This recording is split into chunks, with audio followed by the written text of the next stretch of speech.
Hello, it's 2026, which means a new year. And if you can believe it, a whole year since our podcast started. Yes, January 2025, the Convention Creatives came to life with me and PB. And my goodness, it has been quite the year. We have been on so many adventures. I started out not knowing anything about cons, just wanting to learn. PB showed me the ropes. I learned about products, how things get made, what the community's like. We have had such a journey. We've made so many new friends. Oh, and the doors it's opened for us, the collaborations we've had. It's been so exciting. And you know what? We just wanted to celebrate the fact that we've done 12 months of this show. And I think the best way to do it is something a bit more laid back, a bit more informal, where we can just celebrate the good times with people we've met across the year. So I think we should do that. And a great place to start is where me and PB first met, which is Sonicon, if you can believe it. The very first Sonicon in Manchester is where we both met. And literally within a few months, PB came to me with the question of, what do you think about doing a podcast? And we have Sonicon, created by the wonderful Jake and Kay, one of our very first guests on this podcast, to thank for that. And they have been back so many times. We love them so much. In fact, I have had a really good time recently with Kay trying to master the art of Beat Saber. So good friendships have been made in this last year. And actually, I think it'd be a really good opportunity to catch up with Kay, see what she's up to. So let's have a chat, see what's going on. PB, guess Hi. who?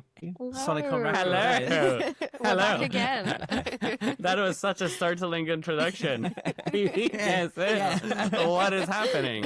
Hi. How are you doing? We're good. We're good. You know, I had some chance to recover after Sonicon. I think I became a good. bit of a hermit for the past couple months. So You know what? I can imagine it was much needed. It was much needed. Definitely. Yes. Yes. We're going to say we are celebrating a year, an anniversary of doing this podcast, which is crazy. So exciting. my Can't God. believe You were it. one I of our can't believe it's first been a year guests. already. That's Yes. wow. First guests, first recurring guests, first organizers Yeah. that we got to speak to, first Kickstarter collab people. I thought it'd be fun if we played some games with some of our favourite guests that we've had over the last year and a chance to catch up with them again. So, are you up for some judgment of some petitions out there on the internet? Yes. You know me, I like judging things.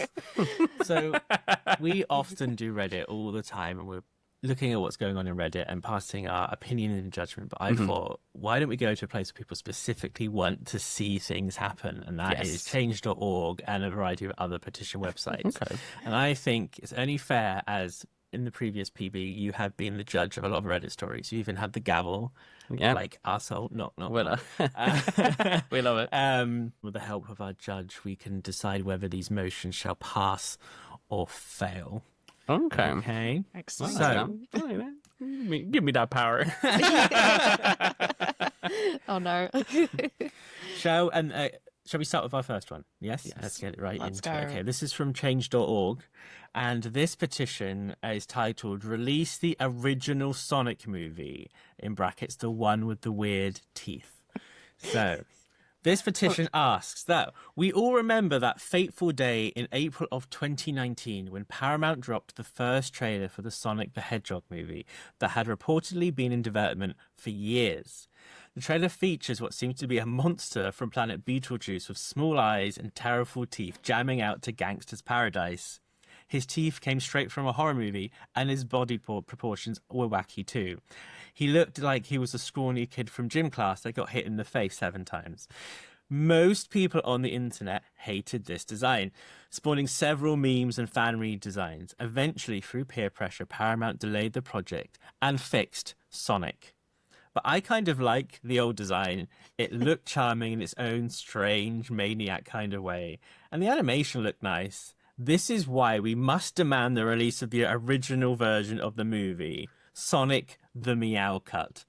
Even if the movie is just as bad or even worse than the first trailer showed, imagine how funny it would be seeing a beady-eyed Sonic fight Jim Carrey. Imagine the new memes that would pop up from this movie.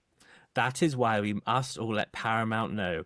Re-release the original cut of the movie, Gangster's Paradise and all, preferably in theatres. That was a genuine petition someone posted out Wow. on change.org. Yeah. People are literally trying to change the world through these petition sites, and there's someone out there writing that. That's Release the ugly cut. release the ugly cat. Yeah. Yes. So, what are your individual thoughts about this? Do we remember the original design for Sonic? Do you remember it? I do. It's seared into my brain. Yes, I feel like there's no forgetting. It's terrifying. It's terrifying. It looked like a horror movie thing. So It was. It is still crazy to me that like the Sonic fandom and internet collectively bullied Paramount into being like, change this design or this movie is never going to take off. Like, it's wild. It was interesting. The day of that trailer came out, while researching this game, there were 3 petitions on the day the trailer came out telling people, Paramount, to redesign Sonic. Wow. And then that happened, and now there's a change petition saying, no, change it back. Sonic Sounds fans about are right. never happy. never, literally never happy. Never happy. Okay. I am kind of with them though. I would like to see the ugly cut just to see it. You know, it's probably not even finished, but I want to see it. You know? Yeah, I would say it's probably not finished. You know, So the trailer came out, I want to say, in fact, it says in the thing, I think. So the movie was originally due to release in November, and the trailer came out in April. So a few months before. That's usually when a lot of the finishing I work suppose, gets done. Mostly finished. Mostly finished. Yeah. So there would definitely be a lot. If it is true that this was the intended design for the movie, then in theory there would be quite a lot of work already done. So there would have been at least a rough cut of that version of Sonic in this movie, which I was expecting to see it as bonus features on the DVDs and Blu-rays when it came out. When nothing came out, I was like, interesting. There are a lot of Do you think that it was a stunt? So this is what I was going to ask, because I know there's many people who have the theory that it wasn't meant to be like that, and it was the biggest, technically very successful PR move. And I think you're on that. You lean that way, don't you? That you think it was all fabricated. Yeah. I don't know. I wouldn't be surprised if it did come out that it was all a big hoax. I do wonder, it's sort of, with 3 very successful movies in now, 4th one's in the works, there's spin-offs and TV series announced. The franchise is now popular enough that they could release the ugly cut and it would actually probably make them a lot of money because people would enjoy the meme side of it. So the fact that they haven't does make me think maybe it was all a hoax. Like, you know, I don't know. I think we should make it happen that maybe we get Paramount to do it and then we show it for the first time at a future SonicCon. That's a draw. Premiere, the Meow Cup premiere. Raku events premiering. That's crazy. Oh my God. Crazy. Also, That's the kind of thing that you would do. But Absolutely. Absolutely insane. Interesting fact about this one is there is a person out there on X, I think, is the social platform they use, and they're doing a fan project where they're going in and reanimating the scenes with the old design. Really? Wow. Yes. Okay. They've released one scene so far, and it will probably never finish because that's a crazy project to take on by yourself. Insane. But there are people that desperate to see it, so I would like to see it. I think we should take a vote. Okay. Kay, what are we thinking? I would also love to see it, especially a theatrical release, please. I need that. Especially a theatrical release. Yeah. If it's a theatrical release, then I'm all in. I think that's event. Screw Avengers and all this sort of stuff. That's event cinema. That is, I will be there at the premiere. The premiere of the ugly Sonic cut. Then, as the judge, I shall grant this motion pass. Motion pass, ladies and gentlemen. Done. Paramount, Premiere. get on What? it. Paramount. I don't even know what I'm saying. Paramount, do it. Do Make it happen. Do it for the people. Do it for the people. People need it. We have made it happen. It's now reality. Sorry, Paramount. We're going to send this video has to you to in the happen post, so you know you have to action it before our lawyers get onto you. Do you want to know how many people signed this petition? Yes. Because I did keep these statistics. Again, this The person who wrote it. Yeah, like 2 people. this petition came out in 2020, Oh, wow. and since then, 42 people signed it. 42. No. Really? Bring it back. We got to bring it back. bring back the petition. Yeah. I feel like if it came out today, it would probably get a lot more. Like, Oh, yeah, I yeah, think, Right, I that- genuinely yeah. think now the nostalgia, that weird, like, it happens with everything. There's that weird nostalgia of things, that rose tinted view. It's like, oh, like people are like, I miss COVID when we all shut in the house, like that sort of thing. Yeah. So I feel like It was a great time. One era. I'm not gonna lie. Not having to deal with people in person was great. That's good. No offense.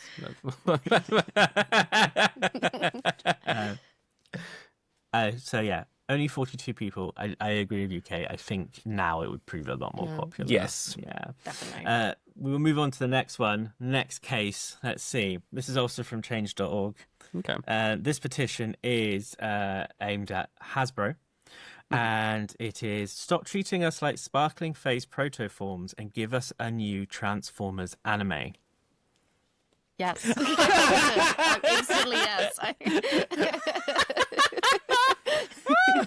Yes. Here we go. I don't even have to think So, about it. The petition is as follows.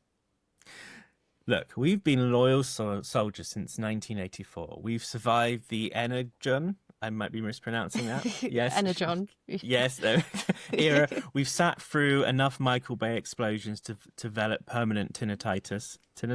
Yes, words. Oh, she doesn't know the words. And we spent Very wordy very wordy this petition, one. yeah. And we spent enough money on plastic to literally terraform the service of Cybertron. We love the kids, but we are exhausted watching Bumblebee learn about the power of friendship for the 400th time. We are grown adults with mortgages, back pain, and masterpiece figures that cost more than our first cars. It is time for a Transformers anime that is aimed at our age. We want studio trigger level kinetic energy. If a transformation sequence doesn't make us question the laws of physics and geometry, we don't want it. Give us the political intrigue of the High Council, the philosophical grit of the Great War, and a Megatron who reads poetry while contemplating planetary conquest. I want to see a Seeker actually land a hit for once. I want to see a spark flicker out and actually feel something besides, well, they'll sell some toys again. We want better dialogue, no more radical and things like that. We want let Optimus Prime have a midlife crisis. Let people have a breakdown, and that isn't just a high-pitched screech. Sign this petition to tell Hasbro till all are one, but like an older, more sophisticated one with a TV MA rating. So basically, they're like, make one for the fans who grew up with the franchise, not just the kids. Definitely. So I'm going to start with UK. I wonder why.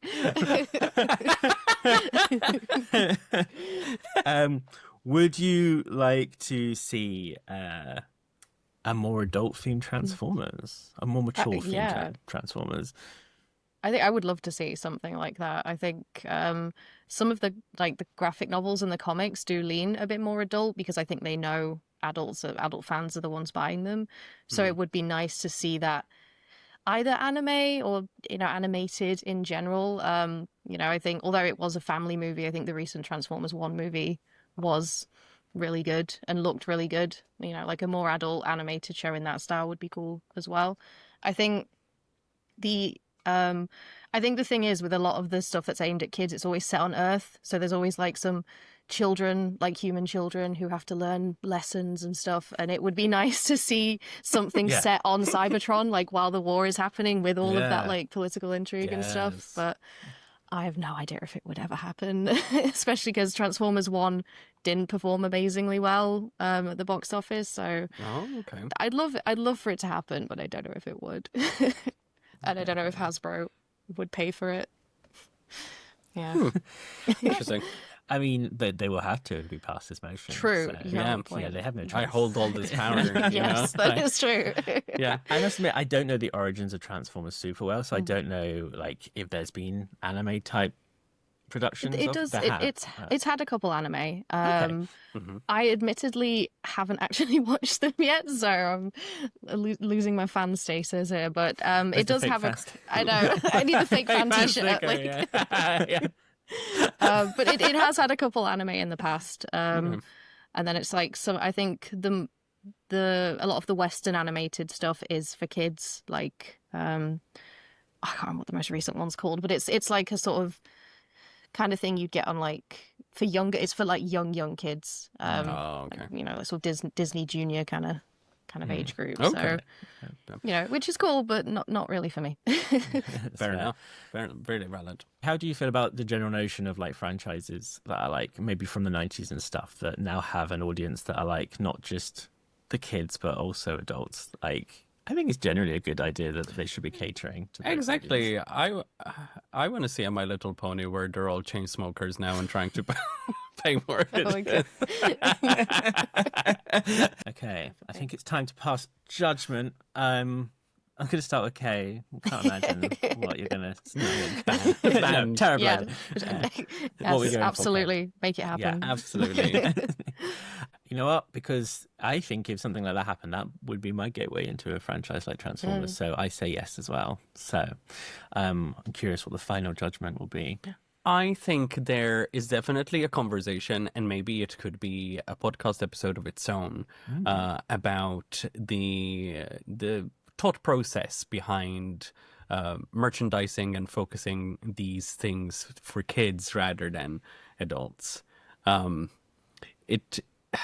I want to say that in theory, we know that it is the adults paying for them either way, right?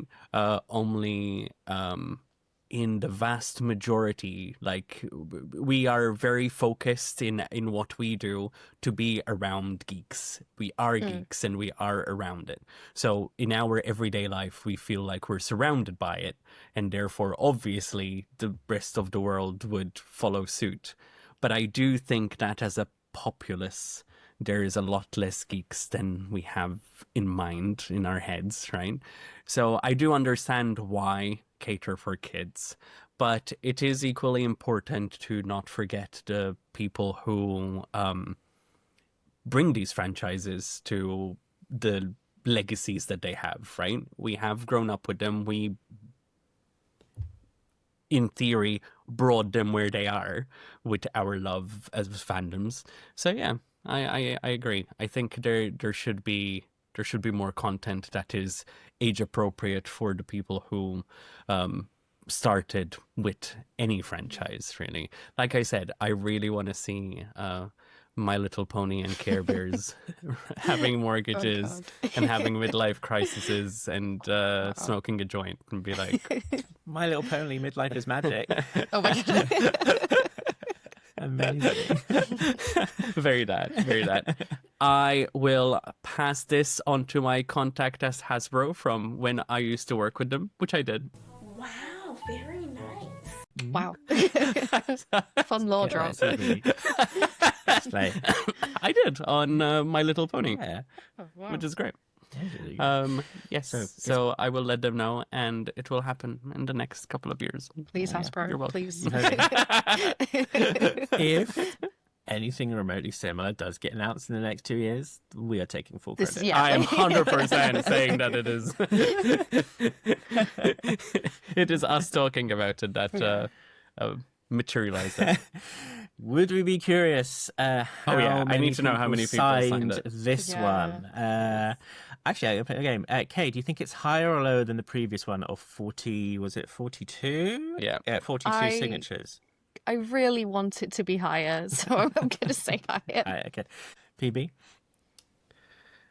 I feel like the way you're phrasing it is very obviously lower, but I'm going to go higher as well. Let's have a look. Two So, people verified signed it. signatures on this petition was 1,032. Nice. The Very people want nice. it. The people want it. The people. People dare. The people have spoken. People have spoken. has And to they're happen. really invested in Optimus Prime Yes. having a midlife crisis. crisis. Midlife crisis. We will move on to our next one, also from change.org. And this one is titled, Stop Making Us Sell a Kidney for a Ticket to London. We demand more anime events in different regions.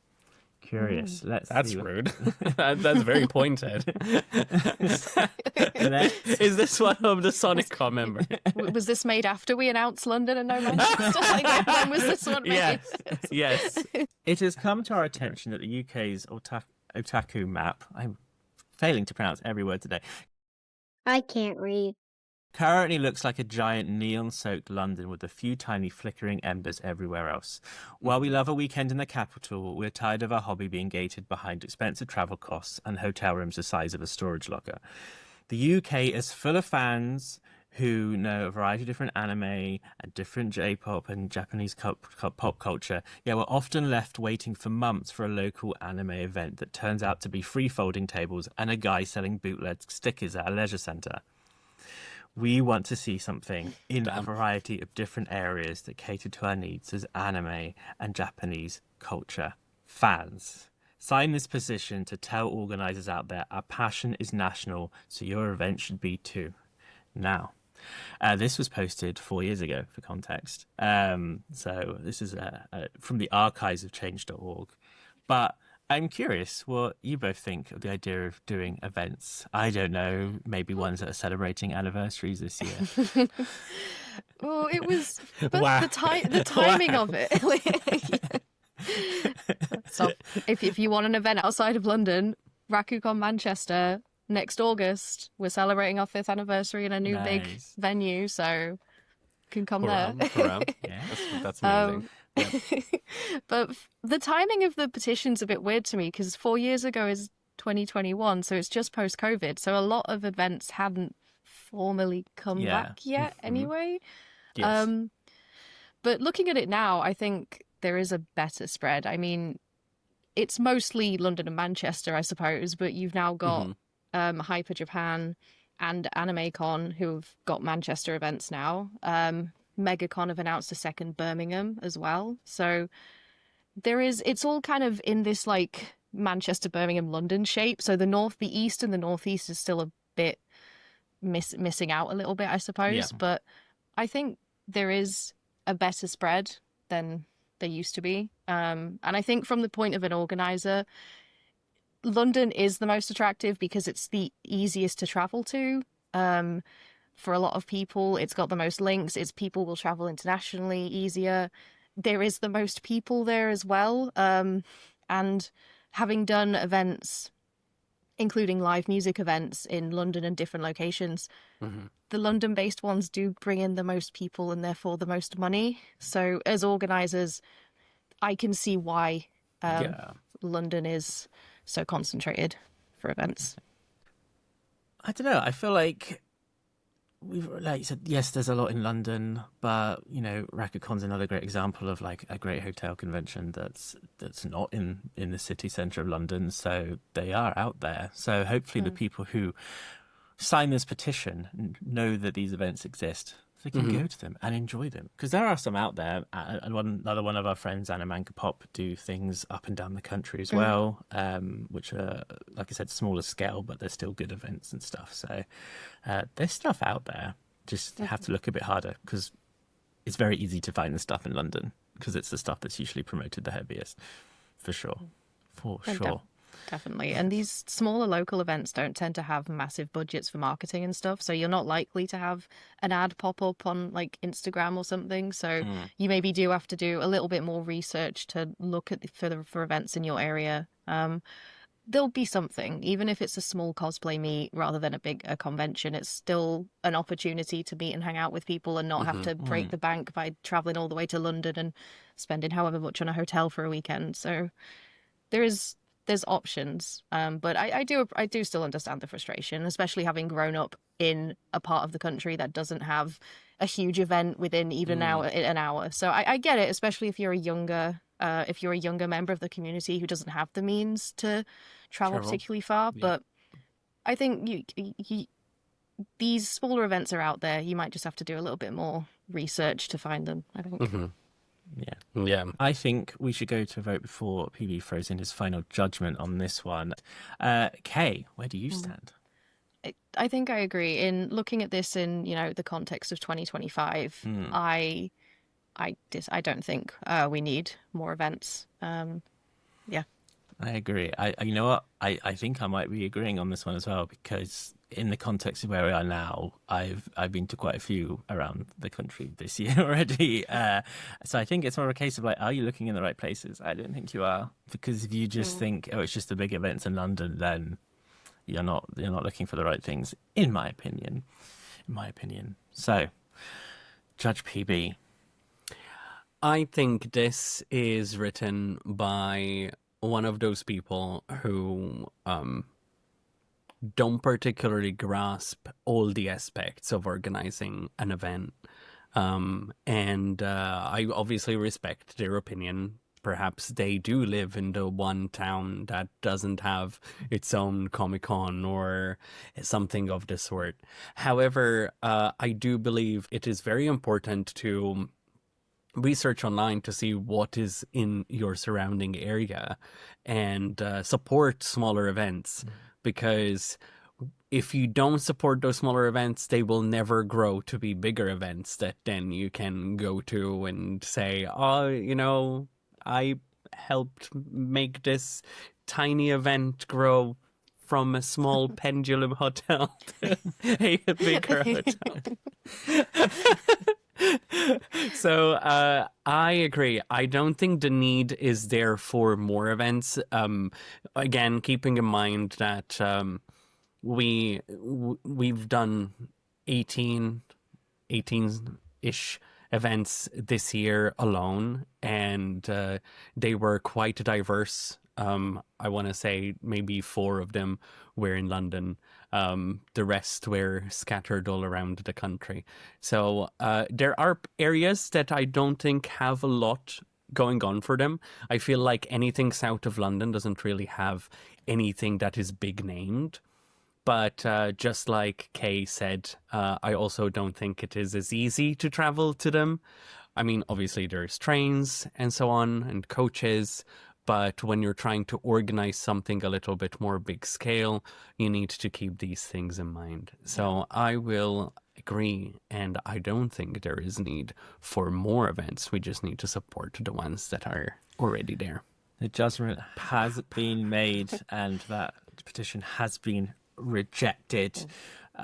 No more events. No more events. Oh no. You've reached the cap. We'll play a higher and lower game. So the last one had 1,032 signatures. Do you think this one had more or less than the previous one?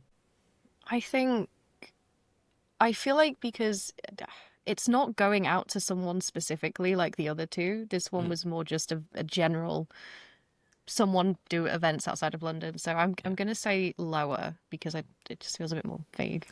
Okay, and PB, what's your verdict?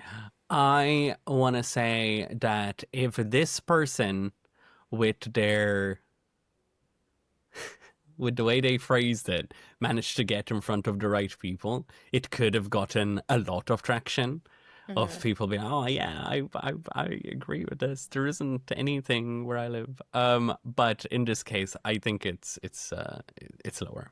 Okay, so split opinions there. The final verdict is verified signatures on this one was 2,001.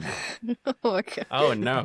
Oh Wow. no! Well, if all those 2,001 people go to a single event, it'll there be you a really go. good You've event. Yeah, it'd be a really good event. And if that 2,001 people are looking for an event outside of London, In Manchester. about In Rakukon Manchester. Yes,2026. Early 5-year bird anniversary. tickets on sale soon. Nice. Very nice. Very nice. Well done. Honestly, having been there from the very first one, it really has blossomed from a small convention where we were all collectively still finding our footing. I was still figuring out what I was doing. And now, seeing it move away from Pendulum, it's bittersweet in a way.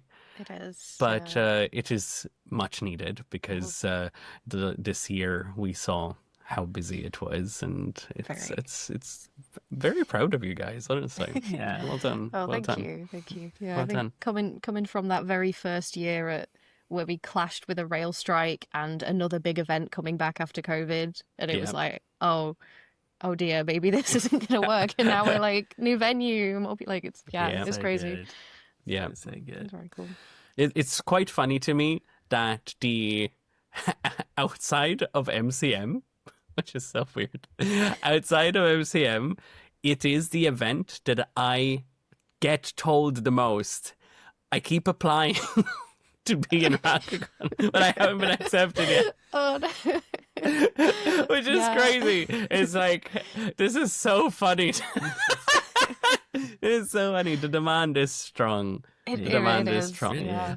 That's Shall funny. we move on to our final one? Final one. Final time for jury and judge to make their verdict. This one is actually from, I don't know if people are aware, the UK Parliament petition site. So Wow. there Okay. is a website where people can make a petition, and if it gets over 10,000 signatures, it has to have a written response from a member of Parliament. If it has over 100,000, it has to be brought up and discussed in Parliament. No, I'm not. Oh, very well. So Okay. this one is: invest in the UK localization of the Sailor Moon series. Here we go. What the? We call on the government to provide grants and tax incentives through the Department of Culture, Media and Sport to support the UK localization of iconic international animation Sailor Moon. This funding should be specifically used to hire voice talent from across the UK to produce a UK localised dub that features authentic regional accents rather than the standard Mid-Atlantic or American English. The UK animation sector contributes millions to the economy, yet most international content is dubbed abroad. By incentivising UK-based dubbing of major titles, the governments could create high-skilled jobs in regional recording hubs like Manchester, Glasgow and Birmingham. A UK localised Sailor Moon would not only showcase the UK's rich linguistic diversity, but also act as a catalyst for growth in the regional voice acting and post-production sectors. We envision a cast that truly represents the British Isles. For example, Sailor Moon could be a bubbly, high energetic Brummie accent. Sailor Mars could be a sharp, commanding Glaswegian tone. Sailor Mercury could be a soft-spoken, intellectual Scouse accent. Sailor Jupiter, a powerful and friendly Yorkshire or Belfast voice. Sailor Venus could be a confident London or Essex vibe. The list goes on. Investing in these British dubs will protect the UK's cultural identity, promote social mobility by breaking down accent bias in media, and ensure the UK remains a global leader in creative industries. So, do we think that we should have a Brummie version of Sailor Moon? No, I like a Scouse accent, but Birmingham's shit. Where are you from? Newcastle. Everyone's favourite. Up the tune. You sound like you're from London. I can't believe this went like this. This was on the government petition website. Yes. Like, I don't know what to say. I'm stunned. I'm stunned. speechless. I was speechless. I was speechless. She went from Japanese to crikey.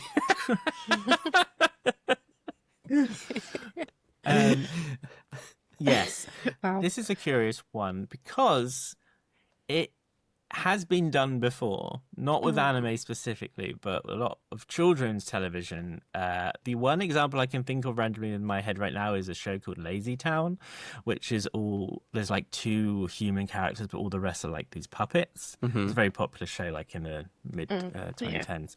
And it's an American show and dubbed around the world. But when it came to the UK, they redubbed all the puppets and removed all the American accents and made them local accents. And their theory was it encourages kids to get used to different accents and not learn American accents, because that's the shows they'd be hearing all day. So like learn accents that are actually local to them. That was the theory.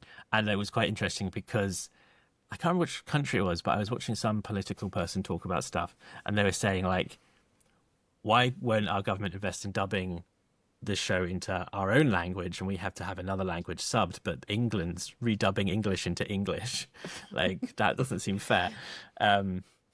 So it has happened with different contexts. I think if you, unless this person's thinking Sailor Moon is a kid's show, which I don't think it is, then I don't know. I think it would probably throw me off the emotional engagement of these characters if they started speaking with a Yorkshire tone. Yeah. In it though. Oh my god. Yeah. Sailor Moon's Sailor Mars in the background sounding like Catherine Tate. Oh my god. Yeah, I think like there are the only anime dubs I can think of where characters have British accents are because of the setting. So like Black Butler, for example, although it's usually American voice actors doing questionable attempts at British accents. But outside of that, I think it would almost feel weird to watch an anime 100%. and everyone sound like different. Like, I just associate an American accent with dubbed anime. It's just, I don't know, it's sort of because it's most anime that get dubbed into English are dubbed by American voice actors, so it's almost the standard. It would be weird for a character to randomly come on screen and sound like they're from Birmingham. I'm not sure. Yeah, I get the point of it when it comes to children's stuff. Like, yeah, because it's for kids. I mean, you've seen the stories of kids who have grown up watching like Bluey talking with Australian accents, or kids in America watching Peppa Pig. You know, so I get that. But for anime and for like content for sort of teen and up audiences, it just I don't really get the point. I'll say. I think the other thing is you've chosen like one of the most well-established mainstream animes of all time in the grand scheme of things. So everyone knows the accents or have probably already seen it in some form if they were going to watch it. Maybe it was a brand new show and they made casting choices, but to be like, no, everyone's used to it having American voices, let's redo it. I think everyone would be like, nah, this is weird. So I grew up watching Sailor Moon in an Italian dub, right? And just like with American voice actors, there is no direct, how can I say, if all the scouts had different accents, somehow that would need some form of explanation, right? And that would interfere with the story. Where when it is dubbed in American, I guess, or it in an Italian language, it is just the same fully characters with, you know, there's no need for them to all be speaking regionally different, because it breaks the illusion of where these characters are from. If Sailor Mars is sweeping her leaves from her temple floor and she's sounding like she should be selling fish and chips, I think it would break the illusion. So I have a strong opinion about this one. I think it's a good point as well. It would, even if they did redub it with British English, it would be really jarring for every single character to have a different regional accent. Exactly. Because even shows in the UK don't have that. You might have a couple of characters, but no one's going, okay, we need someone from Birmingham, we need someone from Wales, we need, you know, like there's no tick list. It would be so strange that they're all speaking different accents. Yeah. And Chibi Moon being like, why are you all pronouncing that one word differently? I can think of examples where even varying accents within a language does take you out, because we have been playing a game obsessively recently called Where Winds Meet, and all the accents are from basically the same sort of state in America, and you sort of buy into, even though this is based on Asian history and stuff, that these just people have American accents, and you just you accept that reality and you buy into it. But then I got to one part of this game where suddenly this one select family group of people all had like Midwestern Dallas, Texas type accents. And it just threw me out because even though my mind had sort of just accepted the artistic lie that these people are actually have American accents, but they're not, but they are. Suddenly that change in accent, it's such a sharp change in accent, even though it's the same country, really threw me off. I was like, why is this woman who's like looking after her children and collecting coins off the floor sound like she's like, you know, from like somewhere in Oz? Like, it's just crazy. Like, it's just like, it was, yeah, just the Kansas City of it all was really throwing me off. So accents do actually, yes. It's unless it's an intentional casting choice, I think you do have to commit to like, this is the base for it, so it doesn't because your ears do pick up on the changes. So the idea 100%. Of a Sailor Moon, which has such a large like main cast, everyone having different dialects. Yep. Like I think I would struggle to follow that if that was just a group of people in one room, all with different dialects, trying to follow all the different like linguistics and slang words and tonal changes and stuff. So the idea of trying to follow a plot as well would melt my brain. So out of curiosity, I think we all know what we this is a no. Right? We don't need to go through the individual. I think we collectively agreed that it's a no. How many people signed this petition? Do we think it's higher or lower than the last one of 2001? Lower. It has to be. I need it to be lower. It feels far too niche to be higher. So none of us think it got discussed in Parliament. I don't think so, no. You'll be shocked to hear that you are all correct. It had an amazing 7 signatures, which I think was probably them and each of their friends from each regional area who wanted to do this as well. It's the 7 voice actors. Oh my god. I wouldn't be surprised if the 7 people signed it was like, we all want to be redub this show. Maybe we'll get the government to make it happen. I don't think the government have any jurisdiction over what private companies dub their shows in, but I like the ambition. But I that's what I think it was. I think that they're like, maybe we get the government to force them to do it. Then we can all have a job because it was our idea. Wild. It's crazy. But that was a fun game. I really liked that. I enjoyed it. It was good fun. Thank you for being an amazing jury today and helping us debate some of the most interesting fandom things that people genuinely want. I really liked to this. I think we should do it again. Yes, it was good fun. You need a full episode of this. Yes. But yes, so thank you, and hopefully we'll see you again soon, so you can collect another stamp on your loyalty card with us. Yes. You get her an award after 5 or 10. We haven't decided yet. Yes. We will see. Still a work in progress. Yeah, exactly. Yeah. So until we see you again, Jim, we're going to say goodbye. Yeah. Bye. Well, that was a lot of fun, and to be honest, whenever we get to hang out with Jake and Kay, or Kay in this case, it is always a lot of fun. We bond, we've become a family, which is something that we mention a lot in the podcast. And I think the biggest difference for me this year was being in the convention circuit, being an artist, working full-time as an illustrator, selling at conventions. You tend to focus so much on the business side of things that you kind of lose yourself in it. You work long hours, you have so little time for anything social, especially around convention time. You don't get to really enjoy and spend time with the people who are in the same boat as you. And thanks to the podcast this year, I got the opportunity to talk to so many other creative people, to engage in things like doing cosplay for the first time, which I absolutely love and I am a little bit addicted to now, and really am already making plans for 2026.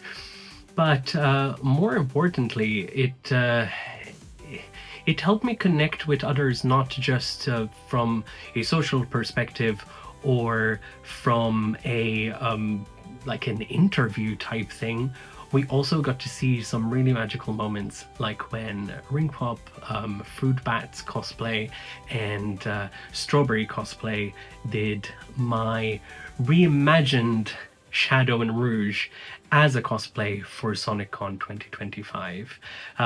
It was something so surreal, and I honestly think that even if I hadn't allowed myself to be a part of the community a little bit more, if I wasn't as engaged with the community and listening to what people are saying and just allow myself to be involved and be out there and be a part of it.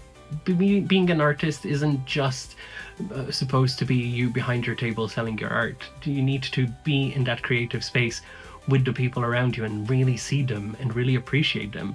And I got to do that this year, and it led to something like that, which is fantastic.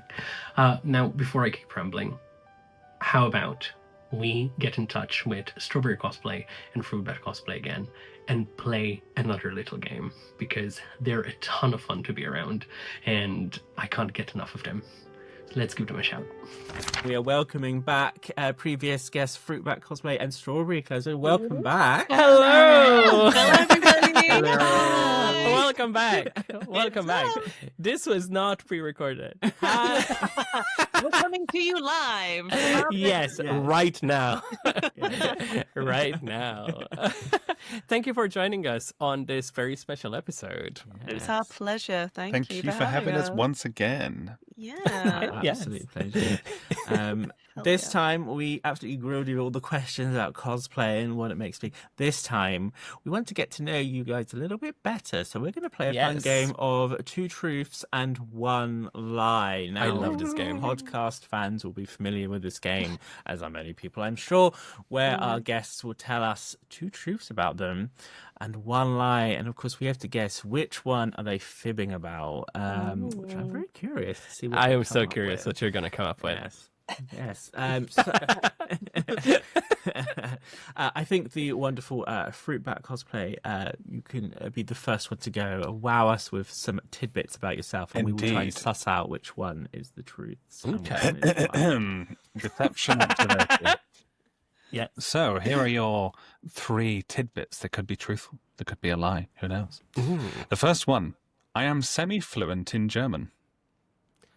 Ooh. Okay. Second one: I have a very high spice tolerance. And the third one: I have sung live at the very much esteemed Royal Albert Hall. Okay. Okay. So I feel like the last one is the truth. I feel like that is a possibility.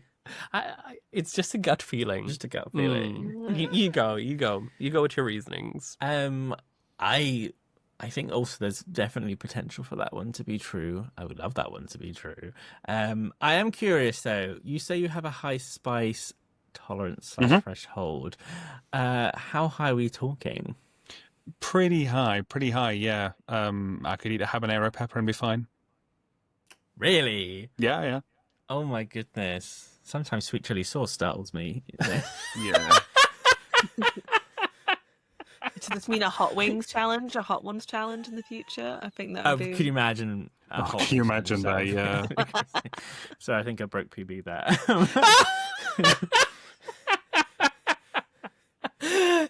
Not the zingy mustard being too spicy. Goodness. Okay, so German. Yeah. That one caught me off guard. Why German? Well, I took it in school, and then I sort of just kept up with it. Picked it back at the uni from Duolingo. Okay. Yeah. Oh, okay. So if I said, Gilles, c'est goed et sexy ass, what would I be saying? Oh, I have a vibe. maybe I'm partially fluent. Yeah. I feel like I know what you said. Shante, you say.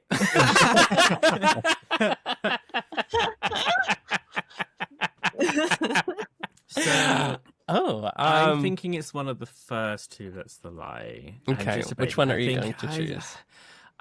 See, maybe you do know some German. Maybe you just quickly did Google Translate and just read what you saw. That would be It pretty could be- impressive. That would be impressive. But then also, I don't know any German, so I have no way to validate if that was remotely accurate. I can or not, translate so- what I said if you like. I said, Jill looks very sexy today. Yes. Thank you. Thank you. I appreciate it in my teal jumper and hat and So, everything. to me, the real Oh, you. Said by Fireman Shadow too. Like, oh, feeling it. Don't worry, my job's put out fires. I feel like you're starting them instead. Anyway, yeah, I think to me it's a real question of at Nando's, are you extra spicy or lemon and herb? You know, that's the question. Oh, firing shots. What? And you know what? Oh, I really don't know. What are you thinking? I want you to choose first. Okay, you know what? I'm gonna say I'm gonna say the German was just a really good bluff. And you do actually have quite a spice tolerance. So I'm gonna say it was a very convincing lie, but I'm gonna say the German was a lie. That's my guess. Okay. See, I'm going to ask about the experience, your performing experience. What can you tell me about that? So it was part of a choir. We traveled down there whilst I was in school. And it was basically, we were writing, well, but I didn't write it. The guy who was leading the choir, he wrote music about basically a famous battle that happened near from my hometown up in Yorkshire. And we had a spot to sing there, and there was a few solos. Maybe I was one of them. Okay. I am going to say that the spice one is the lie. I'm going to hand this over to my compadre, Strawberry Cosplay, because I feel like she will suss it out. I do know the answer. Okay. Okay. So, Drew has a very good spice tolerance because I do too, and we have made many a lovely thing together. You know, many a Korean hot pot. I do believe Drew has in fact performed in London, and I'm really trying to think if I knew that tidbit, and I'm like, oh, I might have known that actually. That could be true because it was quite an involved story. And also, I don't think that German was quite right. But then again, I'm also only semi-fluent in German, so it could have been. So my guess is the German was the lie, but I could be fooled. Okay. You sussed me out. The German was the lie. I have never studied German in my life. Very good. I did very sneakily get a phrase to say to you from Translate. But I tried not to look too far down on my phone whilst I was saying it. I'm semi-fluent in French. I can speak a bit of French, but not German. Okay. Spice tolerance. Yeah, I've just always grown up eating spicy food. Like, we used to go out for curries when I was growing up a lot, so it's built up over time. And that did happen. I was part of a choir at Royal Albert Hall. It was, a big highlight of my life to say it happened when I was quite young. That's amazing. But yeah. You performed recently, didn't you, down in London too, with your play? I did. I was at the Other Palace in a rendition of Carmilla, the original vampire story. Okay. So yeah. Visiting stages, it seems. I'd like to visit more. Oh, that would be amazing. I think we all need to go to karaoke at some point. 100%. 100%. I will need a fair bit of alcohol, but I would be very happy to visit karaoke with you both. Yeah. Listen, would be great. We all love liquid courage, regardless whether we need it or not. You know. This is true. This is true. I just like drinking. Yeah.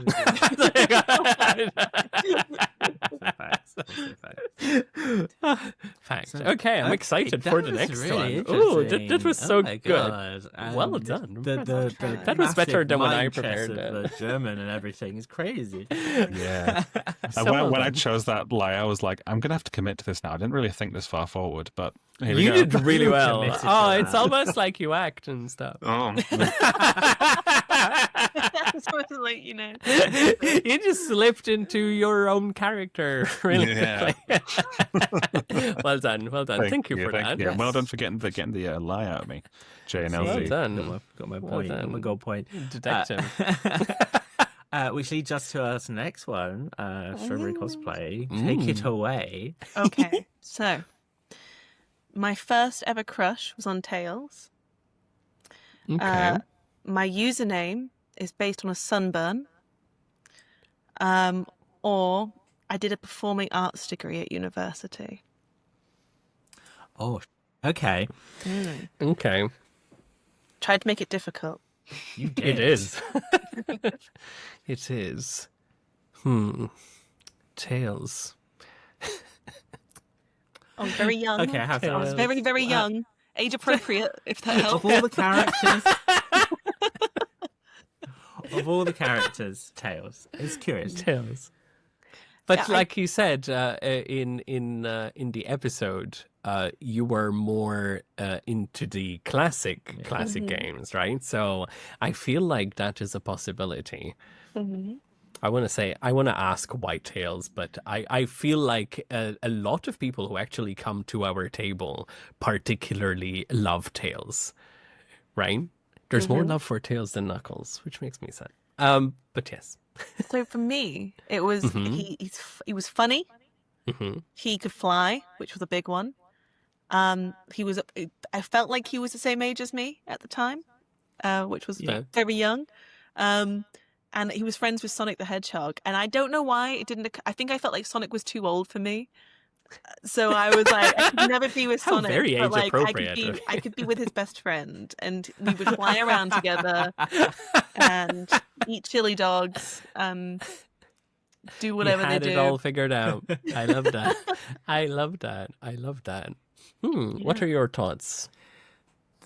The Tails ones throw me off a lot because I think it would. I guess someone could be like, into Tails when they're young, before they get older and see the much wider selection of characters and better choices there are.